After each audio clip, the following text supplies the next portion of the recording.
What is up, everybody? Keith, aka Gator Guy 231, here for a special Friday EPL edition of our FSI EPL DFS preview. God, I cannot talk tonight. Normally, I guess I do better at like 5 a.m. when I'm recording these than at night. But anyhow, looking forward to this two-game slate. I think that this is a really potentially very good cash game slate. I think so often, lately, I feel like we've been struggling to find floors and, kind of having to shoot for goal upside, which we might have to do on Saturday with just a little bit of research I've done there. But this slate with Burnley going to Brighton and then Newcastle going to Southampton, there's a good chance that goals are really at a premium and enough, decent floor plays that we might be able to make up those goals with floors. So just a quick reminder before I get into some picks, bottom right of the screen, please hit that subscribe button. Just want to thank everybody once again for helping our channel to get over 1,000 subscribers. Please just help us keep growing. If you enjoy these videos, best way you can show the support is subscribe, like button, comments. Lets the big guys at YouTube know that we're doing a good job. So let's just get down into it. Don't have the cheat sheet up. I'm just going to give you the odds. And I'm going to go, just by forward, midfield, defender, kind of like a classic way of breaking down. But this shouldn't be too long. First game on the slate, Brighton slight favorite minus 109. Burnley, I guess it's not really slight favorite. To me, like when a game's like barely into playing, minus money, then it's a slight favorite. But plus 351. Let's see what the total is. I have it the wrong way. So this is what you get with an impromptu. Team total of the game is 2.25. So awesome total there. And then we've got Southampton plus 100 hosting Newcastle.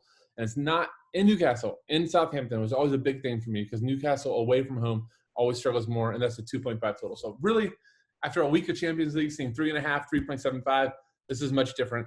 We're really going to be shooting for fours. I think the big decision on the slate is going to hit you right when you have a four spot. Are you paying up for Neil Maupay? I'll say this. Even if you play with a lot of floors, you still have enough money to get to Maupay. So he got benched last game from what I read based on disciplinary issues.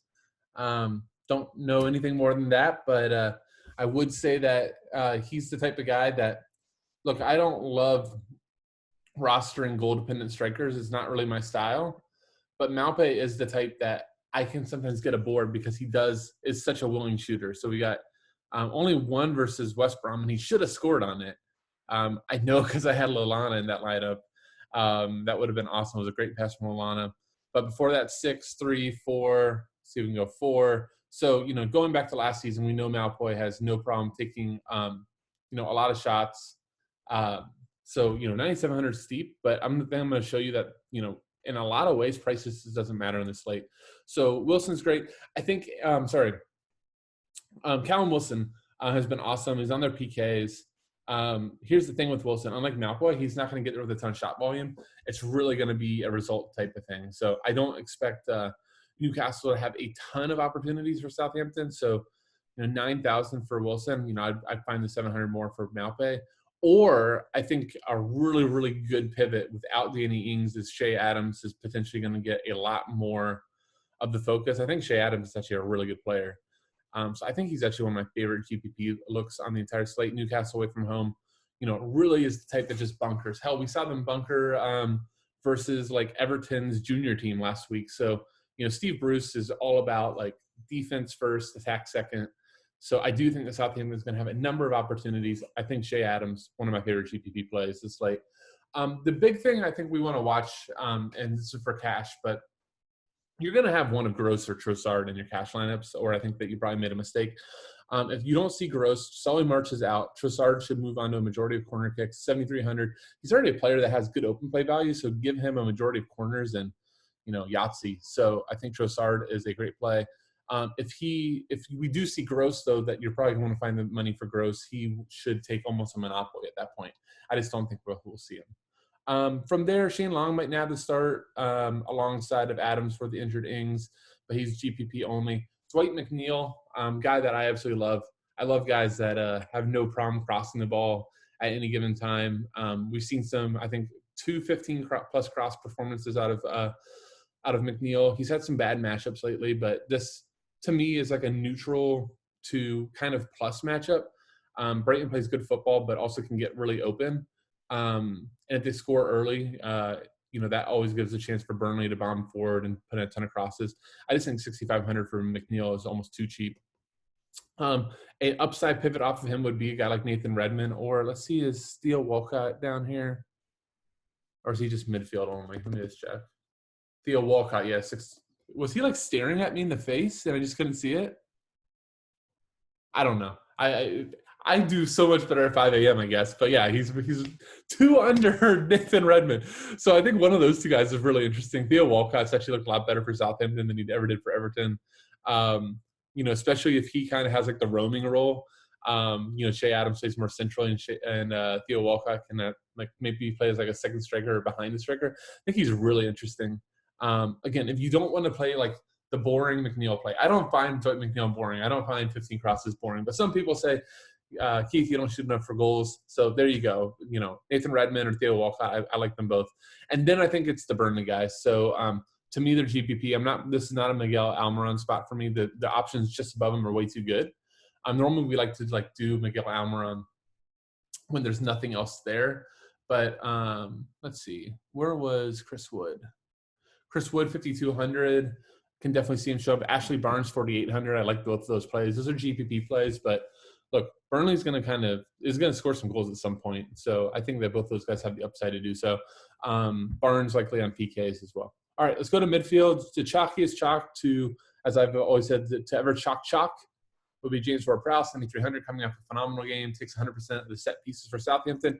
The only time we've ever not seen him take 100% of set pieces with Ryan Bertrand on, who is going to miss. So 100% set pieces to James Ward-Prowse. Easiest play on the slate. You're welcome for giving you the 95% on play. Just lock him in. Don't think twice. St. Maximin, look, I like playing him when he's like 6K. I think 8,200 is probably a bit steep. But, hey, if you don't play Malplay, you'll have the money, so go for it. I just, I don't think I'm going to be favoring Newcastle here other than one player. We'll get to him shortly. Let's see. Murphy, he's playing wingback at 7,200. It's just not worth it. Lamptey, I think, is really interesting. Look, this is the top of his price tier, right? I don't think that, we should necessarily be going out of our way to pay Lamptey as a midfield spot playing wingback. And he's not going to ever toss you in 19 crosses, but he consistently gets there. I think he looks really good, gives you assist equity, maybe a small amount of goal upside. So like him, Stuart Armstrong, no prior to that. I think, again, more GPP. I think Lamptey and Armstrong to me is more GPP. I take Dwight McNeil even in the midfield spot over them. Solly March, I have read, is out. So I know that there's a queue there, but I'm going to make the assumption that he is out. Going down from here, Ashley Westwood, I guess. I don't know.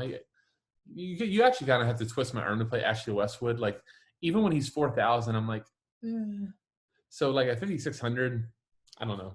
Just doesn't jump out to me.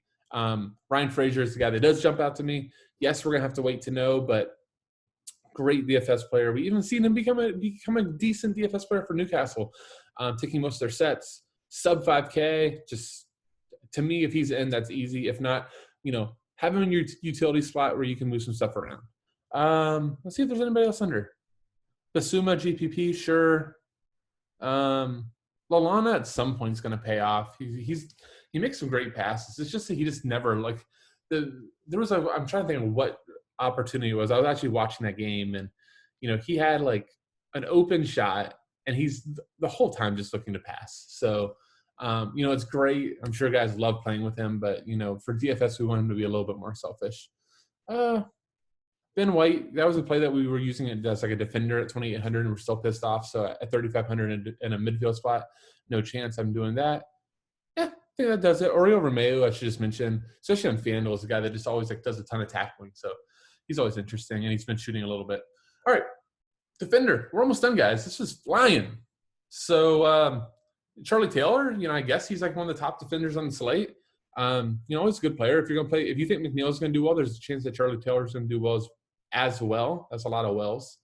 Walker Peters, not really my cup of tea. Just doesn't cross the ball that much. He's more defensive.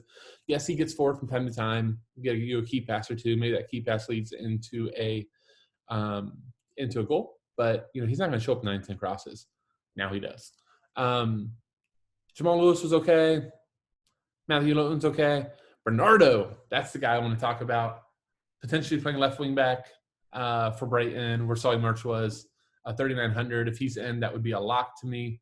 So with Bertrand out, we might see Jan Valeri. He's like another guy like Walker Peters. He just isn't going to do a ton of crossing, but at 3,500, he's 1,000 off of Kyle Walker Peters, and potentially gets you a little about the same type of outcome. So it works. I also think if you just decide, depending on your builds, that you want to do a center back, like I'm not crazy about using the defenders. So if you're not crazy about the defenders, you go like, what's the difference between Jan Valeri and my dude Adam Webster, who just for some reason just always shows up at games. He's actually at like the outside part of their back three. Look at 7, 6. I'm going to go past all the crappy games and just show you the games I want you to see. 4.8, 4.9, 7.1. Yeah, let's just take out those crap games. Those aren't in the median outcomes. We're just going to go with the good ones. So Adam Webster, 3K. Yeah, I like it. Get a couple shots in. Let's see if he scores a goal here to make me feel really smart. Goalie. Guys, not to steal Jordan Cooper's line, but play whoever you want, like it's whatever makes the most sense. I'm not really big on Newcastle here, and I think Southampton's actually pretty good. So I think McCarthy makes a lot of sense. But, if you don't have the money for it, Sanchez, I know, started over Matt Ryan, who every time I've ever rostered him, I feel like I've gotten negative points. So probably not going to do that. Or you can go the build where you get more volume. Darlow should see a good amount of shots. No Danny Ings. Maybe they struggle to finish. Nick Pope, trust the Pope. That could work too. I mean, goalies just, whatever feels good. Like we had that talk in our question in our Discord today, and it's just like whatever feels good, probably the opposite. But like, if you have a gut that, you think Southampton wins 2-0 and McCarthy gets 4 saves, and play McCarthy. Like I don't think there's much method to it. You just play, who fits well and makes the most sense in your lineup. Guys, that's it. Thank you for tuning in. Hope that this does help. I will be back tomorrow with the preview for the 3-game slate. So until then, good luck. Take care. See you.